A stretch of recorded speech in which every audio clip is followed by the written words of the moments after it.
عزیز طلباء و طالبات، ہم اپنا 14واں پرچہ سفرنامہ پڑھ رہے تھے۔ ہم نے ابتدائی نکات میں کچھ موضوع پر گفتگو کی تھی تاکہ سراسری طور پر ہلکے پھلکے انداز میں جو شامل نصاب نکات ہیں ان کا ہمارے سامنے تعارف آ جائے۔ امید کہ وہ ہماری ساری گفتگو کا لباب آپ لوگوں کے ذہن پر نقش ہوگا۔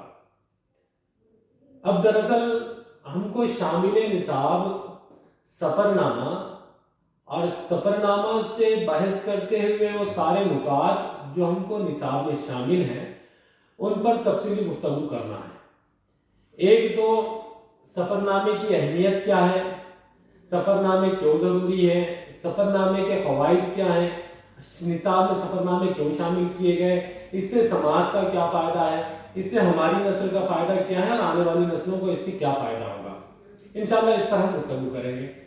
یہ تو شامل نصاب سفرنامے کے اغراض و مقاصد میں ہے، اور نصاب میں شامل جو سوالیہ پرچے کے پیش نظر جو نصابی سرگرمیوں کے پیش نظر موضوعات ہیں، ان میں سفرنامہ کیا ہے، سفرنامے کی تعریف، سفرنامے کا آغاز ارتقاء، سفرنامے کا بعد ارتقاء، سفرنامہ نگاروں کے متعلق گفتگو، اور شامل نصاب سفرنامے جس میں مجتبیٰ حسین کے سفرنامے ہیں جن کے سفرناموں کا مجموعہ جاپان چلو جس میں مجتبیٰ حسین کے جاپان کے سفر کی رودات بیان کی گئی، اس حوالے سے گفتگو ہے۔ تو آئیے، ہم نے مختصراً سفرنامے کا تعارف دیکھا تھا۔ آئیے شامل نصاب نصاب میں سفرنامے کے رکھنے کی وجوہات، سفرناموں کے مقصد کیا ہوتے ہیں، اور سفرنامے کا ہمارا اور ہمارے سماج کو، موجودہ زمانے کو اور آنے والی نسلوں کو سفرنامے کا کیا فائدہ ہوگا، اس طرف گفتگو کرتے ہوئے اپنے موضوع کی طرف بڑھیں گے۔ عزیز طلباء و طالبات، ہم نے سفر کے عنوان سے گفتگو کی۔ سفر کسے کہتے ہیں؟ اگر یہ لفظ سفر آپ کے ذہنوں پر ایک تکرار کی طرح اگر وارد ہو جائیں تو آپ کو یقیناً یہ اندازہ ہو جائے گا کہ بھئی انسان تو پیدائشی طور پر سفر میں لگا ہوا ہے۔ انسان سفر در سفر، اس کا مستقل سفر چالو ہے، اور انسان ہم یوں بھی کہتے ہیں بھئی زندگی ایک سفر ہے، ایک مقولہ ہے جو بہت زبان زد ہے کہ بھئی زندگی ایک سفر ہے۔ کیوں کہا جاتا ہے؟ دیکھیں، اسلامی روایت کے حساب سے ہم کو یہ معلوم ہونا چاہیے کہ انسان کی اگر سفر کو زندگی سے جوڑا جائے، ایک فلسفی کے طور پر میں آپ سے بات کروں، ایک فلسفے کے طور پر ہندو میتھولوجی کے حساب سے یا اسلامک میتھولوجی کے حساب سے، ہندو میتھولوجی میں ایک ہے کہ انسان کے 7 جنم ہیں، یعنی ایک جنم ایک سفر ہے، اور اسلامک میتھولوجی کے حساب سے یہ بھی بات آتی ہے کہ انسان کی زندگی کے 7 تہداریاں ہیں، 7 سفر ہیں۔ کہا کہ انسان پہلے عالم ارواح میں بنا، بعد میں اللہ نے عالم کائنات میں منتشر کیا، اس کے بعد اللہ نے باپ کے نطفے میں منتقل کیا، اس کے بعد مادر رحم میں منتقل کیا، اس کے بعد دنیا میں انسان ایک گوشت پوست کے اپنی آسائش اور ساری سامانیوں کے ساتھ جلوہ افروز ہوا، اس کے بعد قبر کی زندگی، اس کے بعد روز محشر، جنت یا جہنم کا۔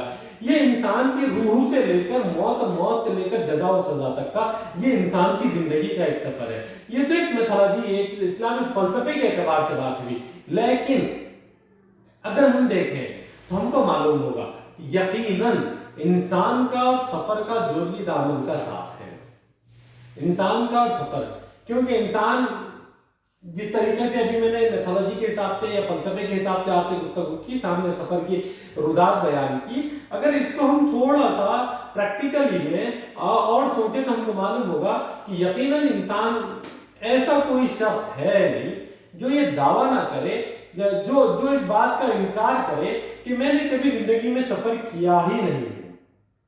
دنیا میں شاید ہی کوئی فرد ایسا واقع ہو جو یہ کہے کہ میں نے سفر کیا ہی نہیں۔ کیوں؟ ہو سکتا ہے کوئی یہ دعویٰ پیش کر دے کہ میں نے اپنا گاؤں کبھی چھوڑا نہیں، ہو سکتا ہے کوئی یہ دعویٰ کر دے میں اپنا گھر کبھی چھوڑا نہیں، ہو سکتا ہے کوئی یہ دعویٰ کر دے کہ میں نے ہوش سنبھالے جب سے اپنا محلہ کبھی چھوڑا نہیں۔ یہ بات ہو سکتی ہے، ہاں، لیکن اس کا مطلب یہ نہیں ہے کہ اس نے سفر نہیں کیا ہے، اس نے مسافرت طے نہیں کی۔ ساتھیوں، مسافرت 2 قسم کی، ایک جسمانی اور ایک ذہنی اور فکری۔ ذہنی اور فکری مسافرت تو خیر ہمارے سفر کا حصہ ہے، وہ باطنی حصہ ہے، لیکن ہم سفر سمجھتے ہیں کہ ظاہری जिस्मानी तौर पर आदमी एक मकाम से दूसरे मकाम पर मुंतकिल हो जाए, ये सफर कहलाता है। यकीनन ये सफर कहलाता है। आदमी कुछ वक्त के लिए, कुछ सालों के लिए, कुछ लम्हात के लिए एक मकाम से दूसरे मकाम की तरफ मुंतकिल हो, ये सफर, यकीनन ये सफर है। लेकिन इंसान का जिस्मानी तौर पर एक मकाम से दूसरे मकाम पर मुंतकिल होना, इसके पीछे इसकी रूहानी सफर की भी रुदाद होती है, इसका ज़हनी और फिक्री सफर भी होता है। अजीज तलबा व तालिबात, अगर हम सफर की तारीफ बयान करें तो हमको ये बात सामने वाज़ेह होती है, या मैं आपसे पूछूं कि सफर किसे कहते हैं, तो यकीनन मुझे मालूम है आप में से 100% तलबा ये बताएंगे कि भाई एक जगह से दूसरी जगह जाना ये सफर कहलाता है। यकीनन एक जगह से दूसरी जगह जाना सफर कहलाता है।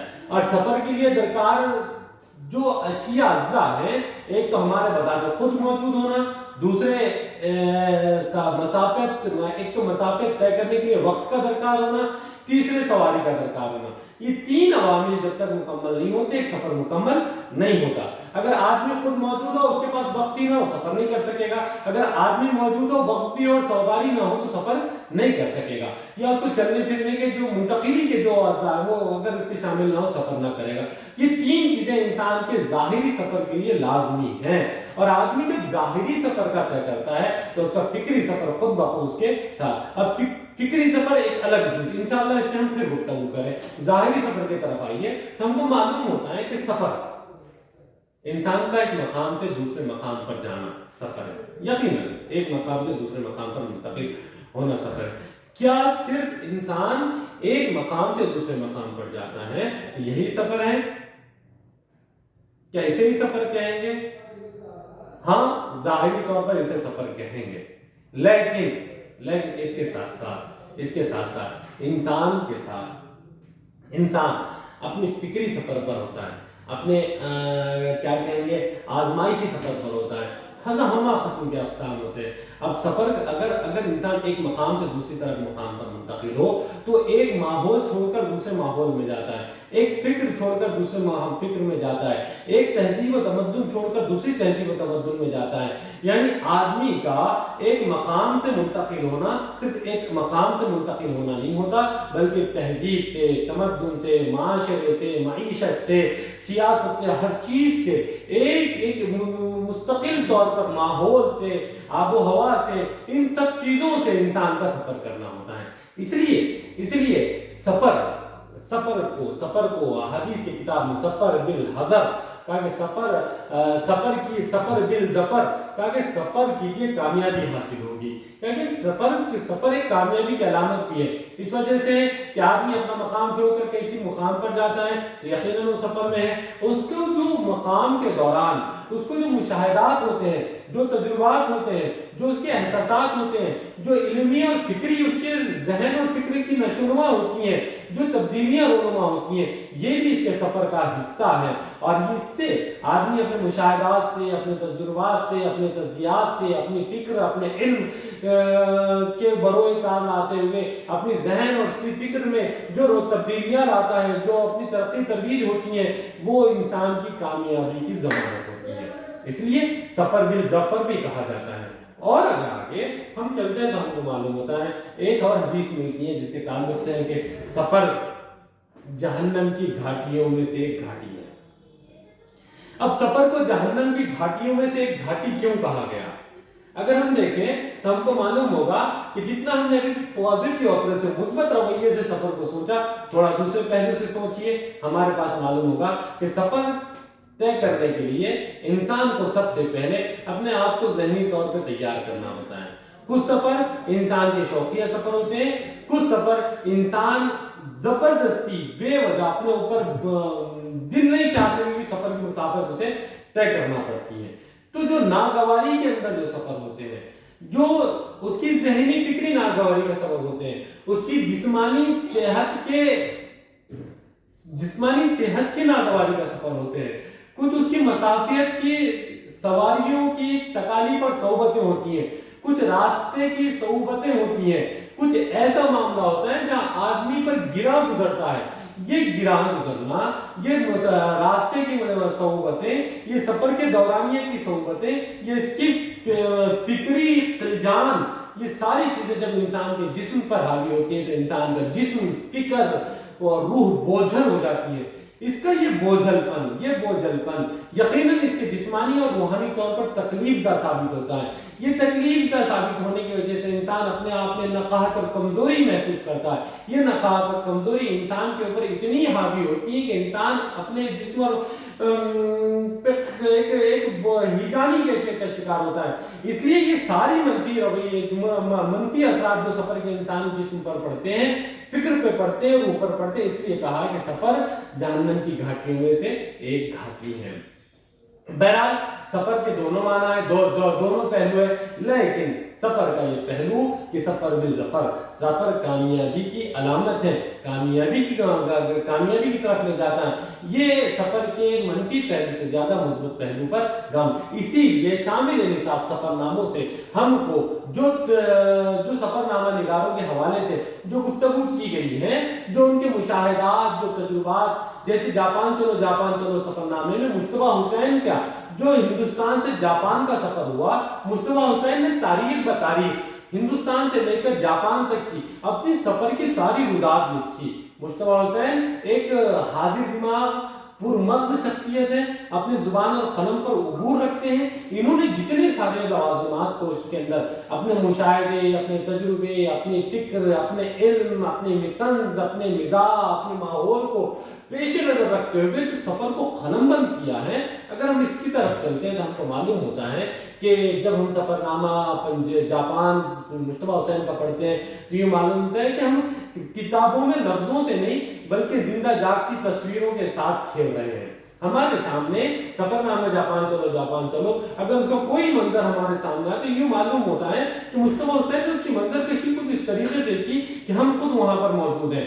दूसरी खुसूसियत इन सफरनामों से ये हासिल होती है कि हमको मालूम होता है कि जिस मकाम से निकलकर जिस मकाम का सफर किया जा रहा हो वो वहाँ के माहौल, वहाँ के आदात, वहाँ के अतवार, वहाँ की तहजीब, वहाँ का तमद्दुन हमारे सामने आता है।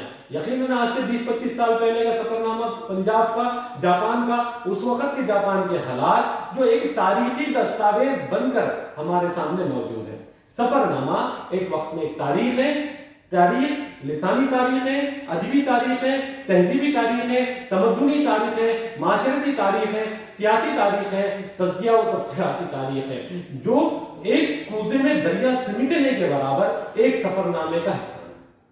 इसलिए अगर ये सफरनामे हमारे सामने मौजूद है, हम जिस दौर का सफरनामा पढ़ रहे हो, जिस साहिब कलम की जो जादूगरी को हम समझ रहे हैं, हम ऐसा महसूस करते हैं जैसे हम उस दौर में चले गए। उस दौर की पूरी तारीखी दस्तावेज हमारे सामने मौजूद है। इसलिए सफरनामे हमारे लिए हमारे तहजीब का, हमारे माशरे का, हमारे तमद्दुन का तज़किया, मुशाहिदा और हमारा असासा है। इसलिए सफरनामों का मुताला हमको अपनी उस दौर में ले जाता है जिस दौर में वो लिखे गए, और उस दौर की बात को सुनाई देता है जो आने वाले कल की हमको ताने बाने बुनते हैं। इसलिए सफरनामे हमारे शामिल निसाब मुताले में पेश किए गए हैं ताकि तलबा व तालिबात को अपने उस दौर की तारीख मालूम हो, उस दौर की तहजीब मालूम हो, उस दौर का तमद्दुन मालूम हो, और साहिब कलम का तज़किया, तबसरा, मुशाहिदा जिसकी अर्ज़रेज़ी से साहिब कलम ने एक सफरनामा हमारे सामने पेश किया, उससे हजार जोहर आया हम निकाल रहे हैं और इससे आने वाले मुस्तकबिल के हम ताने बाने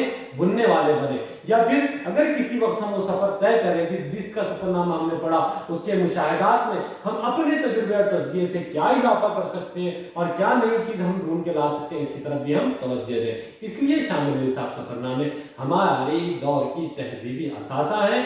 इंशाअल्लाह अगले अखबार में हम इसके एक उन्वान पे गुफ्तगू करेंगे।